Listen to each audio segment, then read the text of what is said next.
Լույսը բարի է, օրը շատ բարի է, թանկագիններս, որովհետև այսօր հունվարի 6-ն է եւ մեր Հայաստան երկրում տոնում ենք մեր հայրենիքում մեր Տեր եւ Փրկիչ Հիսուս Քրիստոսի ծնունդը։ Մենք իհարկե ապրելով Եվրոպայում արդեն տոնել ենք դեկտեմբերի 25-ին, որովհետև այստեղ աշխատանքային օրը հունվարի 6-ին ինչև է։ Սերնես մի ոտանավոր եմ գրել, ուզում եմ այդ ոտանավորը ասեմ ձեզ համար, կարծում եմ այն ազդեցիկ է։ Սուրբ ծնունդ, տոնական օր է մեր Տիրոջ տան մեջ, հավաքվել ենք մենք ուրախանալու տոնելու Փրկչի ծնունդը այսօր, օրհնյալ Հիսուսի մեր Տեր Քրիստոսի, նրա ծնունդը անգամ հրաշք էր, ծնվեց նա կույսից, Մեծն Մարիամից, Երանելիից, որ ընտրվել էր բյուր կանանց միջից։ Մարիամը գրկել չէր էլ հասկանում, որ ոչ թե ինքն էր գրկել մանուկին, այլ հենց մանուկն էր գրկել Սուրբ կույսին։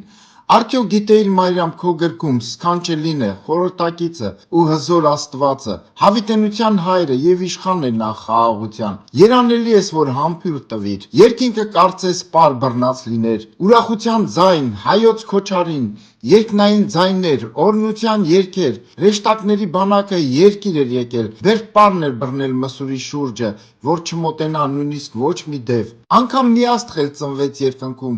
մոգերը տեսան խոր արևելքում, եկան Բեթլեհեմ, մտան մսուրը, երկրպագեցին, նվեր բերեցին, ոսկի ու կնդրուկ եւ զմուրց տվին, մանուկ Հիսուսին, պայծառ աստղին։ Քանի որ գառն էր ծնվել երկնային, այդ ուրախ լուրը հրեշտակները առաջին անգամ հայտնի արեցին գառին հասկացող ու միշտ պահպանող սարում բնակվող վեհ հովիվներին։ Գոմում նա ծնվեց, տեղ չգտնվեց իր իսկ ստեղծած երկրի վրա։ Գոմում նա ծնվեց, որովհետև նա գառն էր Աստծո, աշխարհ պիտի գար մորթվելու համար, արյուն պիտի թափեր, ինձ եւ քեզ համար։ Լսում եմ նրան, ես օր ու գիշեր, սա է մեզ ասում, քաղցր ժպիտով։ Ուզում եմ ծնվեմ ես ինքս քո մեջ, սիրտը թող դառնա ինձ համար մսուր, սա է փափագս ու երազանքս, թույլ տուր կատարեմ իմ երազանքը, դու չես փոշմանի, երբեք ու երբեք, երկնային ծնունդ դու կվերապրես, դուռը երկնային բաց կլինի քեզ, երկինքն անամպեր սպասում է քեզ, իմ քույր եւ եղբայր,